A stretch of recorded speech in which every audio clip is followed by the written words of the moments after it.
As I conclude the lesson on a husband who's threatened by his wife's faith, in the previous parts, it was talked about security and those along those lines, and how a man can be threatened by a woman's confidence and her security. And now we're going to talk about her faith.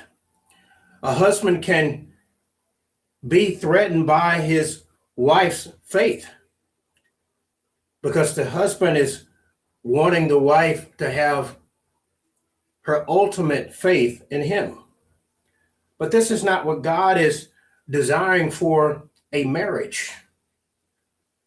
A husband and wife are supposed to be in the Lord, to be guided by the Lord all the way, not partly, not through themselves, but through Christ. And man is supposed to demonstrate that faith through Christ. And that wife sees that faith in her husband, that is the same as what God is wanting from that husband.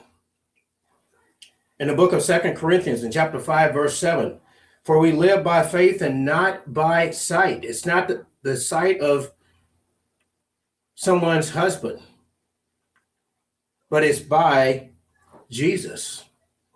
Knowing that Jesus will guide their lives, that they must obey his commands and not walk away and look to a husband. And a husband shouldn't be threatened by his wife's faith. He should be loving toward his wife and not distant, not angry. But seeing that faith is radiated the same as himself, being grounded in the Lord.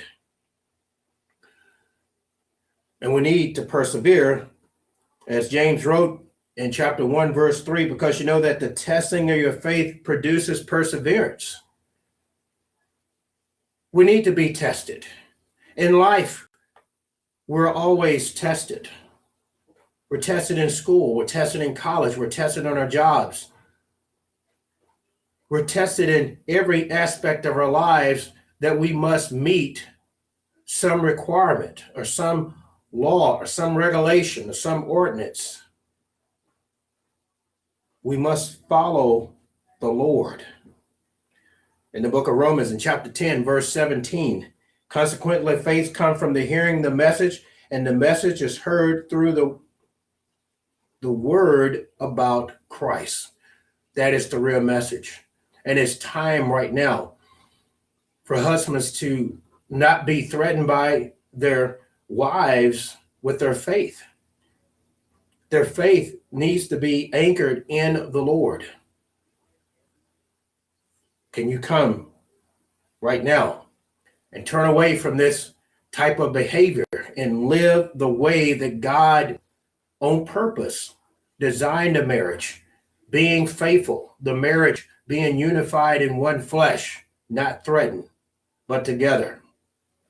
And this togetherness in faith and obedience through perseverance leads to the everlasting life that is only found in God's kingdom.